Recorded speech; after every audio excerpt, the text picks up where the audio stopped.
Usually, when we think about the transition to renewable energy, it kind of conjures up a very specific, almost, I don't know, cinematic image in our minds. Yeah, totally. Like you picture lush green forests or, pristine oceans. Exactly. Or like maybe a polar bear stranded on a shrinking ice floe, Right, right? right. It's the classic environmental narrative. It really is. It's constantly framed as this noble, almost romantic quest to save the planet from ourselves. Yeah, I mean, it appeals to our better angels, It emphasizes stewardship and moral responsibility. But what if we completely scrub that image from our minds? Oh, wow. Yeah, what if we looked at solar panels and wind turbines not as tools of conservation, but as um, weapons of sheer economic survival? That is a very different way to look at it. It is. And that brings us to today. We're doing a deep dive into this really fascinating article originally titled Renewable Energy, the Tool of Independence in the New World Order. It's a great piece. And the core premise here, I mean, for you listening, it's going to completely rewire how you think about the power grid. Yeah, without a doubt. The author basically argues that we need to drop the whole romantic environmentalism angle entirely. Right. Just throw it out the window. Exactly. Because according to the source, the transition to green energy is now the single most critical factor determining a nation's absolute independence, its economic resilience, and its competitive edge on the global stage. It's a massive paradigm shift. I mean, we are moving from a narrative of altruism to a narrative of brutal, cold economic logic. Yeah. Brutal is the right word for it. Right, because survival and profit are the actual engines powering this new era, not just, a desire for cleaner air. Okay, let's unpack this. Because if we want to truly understand how a supposedly romantic environmental cause transformed into the ultimate tool for global dominance, we have to do what we always do when things get complicated. Follow the money. Follow the money, exactly. And the source provides an example that honestly just stopped me in my tracks. Oh, the New York City pension funds. Yes, the New York City Pension Fund. So these funds hold roughly $300 billion in assets. Which is just a massive number. It is. And they aren't just adjusting their portfolios. They are actively aligning that massive pool of capital with strict net zero targets. What's fascinating here is the sheer scale, right? And the Yes. mechanism of that threat. Because $300 billion, that's roughly equivalent to the entire gross domestic product of countries like Finland or Greece. Wait, really? The whole GDP? Yeah, so taking the economic equivalent of an entire European nation and using it as leverage in a boardroom negotiation, I mean, that fundamentally alters the financial landscape. But I want to push back on this a little bit because this is where I got, a little stuck reading the piece. Sure. So New York City is threatening massive asset managers like BlackRock and Fidelity, saying your current practices are incompatible with these net zero goals. Right. They're demanding measurable climate performance, not just vague promises. It's essentially saying, adapt or we take our $300 billion elsewhere. Yep. That's the ultimatum. But, asset managers like BlackRock, they control trillions of dollars. Are they really going to completely restructure their investment strategies just because one client, even a $300 billion client, threatens to walk? Well, it is a great question. And the answer lies in understanding how institutional capital actually behaves. Okay. Because it's never just one client, it's the domino effect. Ah, right. If New York City pulls its funds based on a lack of verifiable climate performance, it signals to California, to massive sovereign wealth funds in Europe, and to university endowments that holding high carbon assets is an unacceptable financial risk. So it's not about morals anymore. Exactly. The author points out that this is no longer about screening out quote-unquote bad companies to feel morally superior. It is about a structural realization that carbon-heavy industries are becoming incredibly risky investments. Because of the concept of stranded assets, right? Yes, exactly.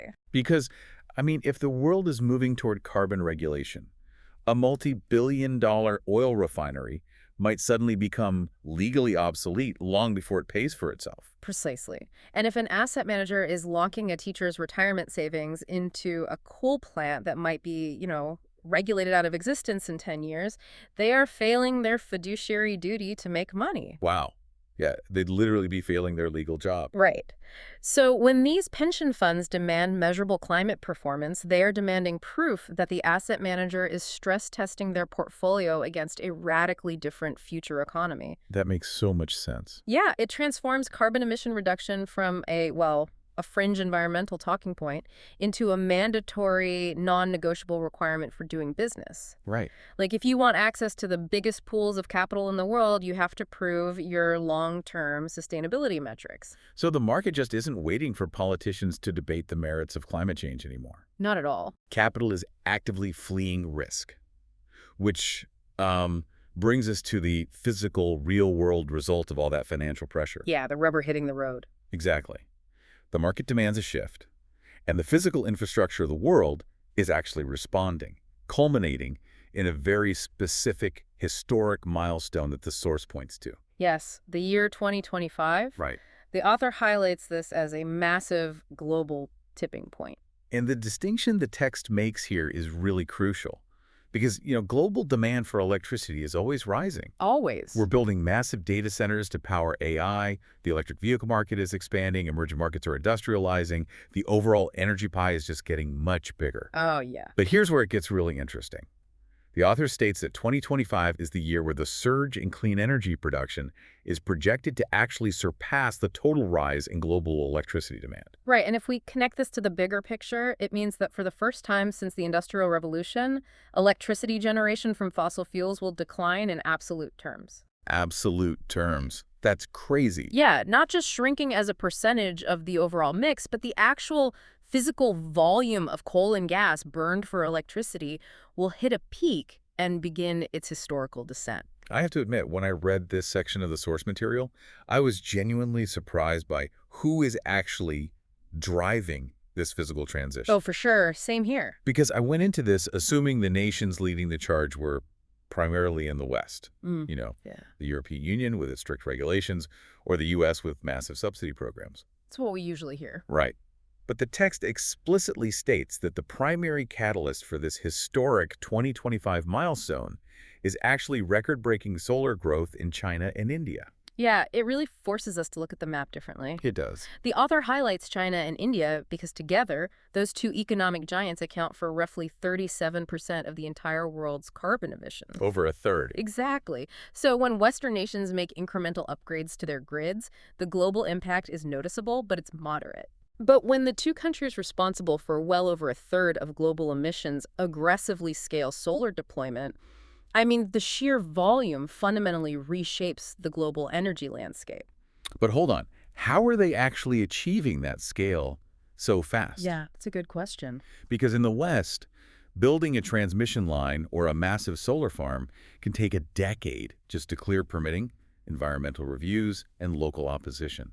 How are China and India brute forcing this curve downward by 2025? Well, it comes down to industrial policy and the centralization of supply chains. Okay. China, for instance, isn't just deploying solar panels. They completely dominate the manufacturing of the polysilicon, the wafers, and the cells required to make them. So they own the whole process. Right. By heavily subsidizing the manufacturing side and creating massive economies of scale, they've driven the cost of solar technology into the floor. Wow. They are approaching renewable energy infrastructure the way Henry Ford approached the automobile. Ah, the assembly line. Exactly. It's about mass production and rapid deployment, stripping away the friction that slows down Western infrastructure projects. So they're basically treating it as a manufacturing race, not an environmental crusade. Exactly. Which leads us to the underlying motivation. If fossil fuels are finally beginning this historical decline, why are these massive nations so desperate to accelerate it? Right. What's the rush? The source argues it's definitely not just about wanting cleaner air for their citizens. It's about insulating themselves from absolute geopolitical chaos. Because the transition is increasingly viewed as a shield. A shield, exactly. Relying on imported fossil fuels is fundamentally a vulnerability. Right. And to illustrate this vulnerability, the author brings up a specific geopolitical example. The recent conflict involving the U.S., Israel, and Iran. Right. Now, just as a quick pause for you listening, as your guides on this deep dive, we need to be very clear that we are strictly examining the economic and energy framing presented by the author of our source text today. Yeah, absolutely. We are impartially reporting how the source uses this conflict to illustrate market mechanics. And we are absolutely not taking any political sides here. That is a really important boundary to set. Yeah, we just want to look at the economics. Exactly. So the author uses this specific volatile conflict to illustrate a much broader economic reality. Right. As long as a nation relies heavily on fossil fuels, its economic stability is violently tethered to unpredictable geopolitical events happening thousands of miles away. Violently tethered. Yeah, I mean, a skirmish in a critical shipping lane or an embargo by an oil-producing nation instantly sends ripples through the global economy. Violently tethered is a great way to describe it, because in the past, people have tried to explain this using, I don't know, terrible analogies, like magically growing free wheat in the back of a bakery to avoid buying flour. Yeah, that doesn't really work. No, it doesn't respect the actual physics or economics of the energy grid. A much better way to understand how the author frames this is the difference between renting a warehouse and buying a building. Oh, I like that. Walk us through that. Okay, so if your nation's economy runs entirely on fossil fuels, you are essentially a business renting a warehouse on a month-to-month lease. Okay. You have no control over the landlord. If a geopolitical argument breaks out across town, the landlord can instantly triple your rent, and you just have to pay it to keep your business alive. Right, you're trapped. Completely trapped. It doesn't matter how lean or efficient your local operations are. That sudden, massive spike in your operating costs can completely wipe out your competitive advantage. And conversely, transitioning to renewable energy is the equivalent of taking out a mortgage and buying the building. Exactly. When you build a massive offshore wind farm or a continent-spanning solar grid, the upfront capital expenditure is staggering. Oh, huge. You're paying a massive quote-unquote mortgage. But once the steel is in the ground and the panels are wired, the actual fuel, the wind and the sun, has zero marginal cost. It's free. Right. Your monthly energy payment is locked in forever. No foreign crisis, no sudden embargo, no international conflict can artificially spike the cost of the sun. The author actually describes the reliance on an unpredictable global commodity as a toxic addiction. Toxic addiction, wow. Yeah. By transitioning to domestic renewables, a nation severs its vulnerability to those foreign crises. Right. And if we connect this to the bigger picture, breaking this toxic addiction is fundamentally an act of national security. Yeah, it really is. When a country generates its own energy, it is no longer hostage to the geopolitical whims of petrostates. Which brings us to the domestic economic domino effect outlined in the source. Let's get into it.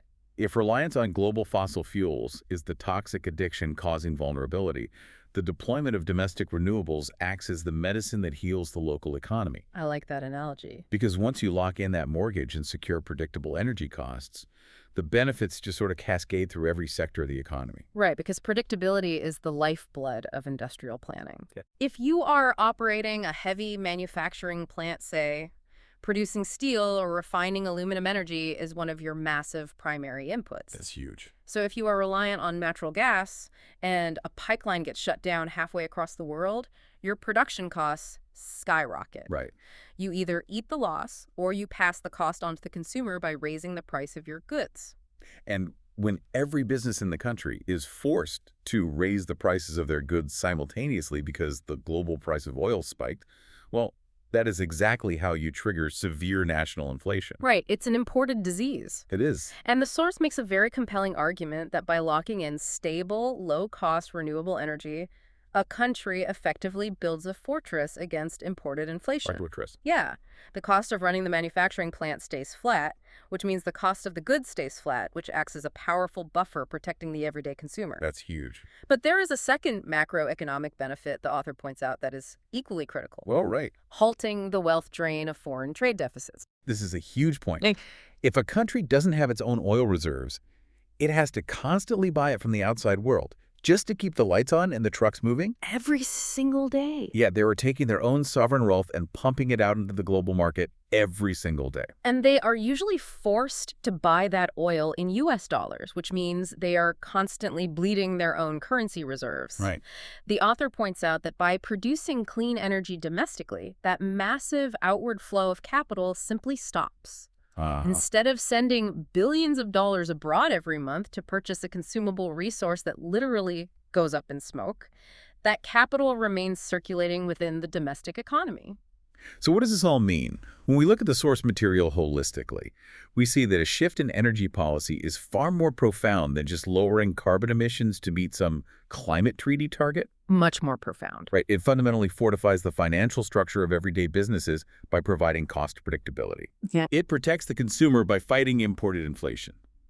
And by keeping wealth within the country's borders, it secures the absolute, unshakable independence of the nation. It transitions a country from being a vulnerable participant in a volatile global market to being a self-sufficient master of its own economic destiny. It really is an incredible journey the author takes us on, completely reframing how we view power generation. Definitely. Let's do a quick recap of the massive shifts we've covered today for you listening. We started by looking at the sheer financial muscle forcing this change in the boardrooms. Right, the $300 billion ultimatum. Exactly. Entities like the New York City pension funds forcing asset managers to prioritize verifiable climate goals, which fundamentally altered how capital assesses long-term risk. And from there, we tracked the physical results of that financial pressure to a historic global tipping point projected for 2025. The big year. Yep.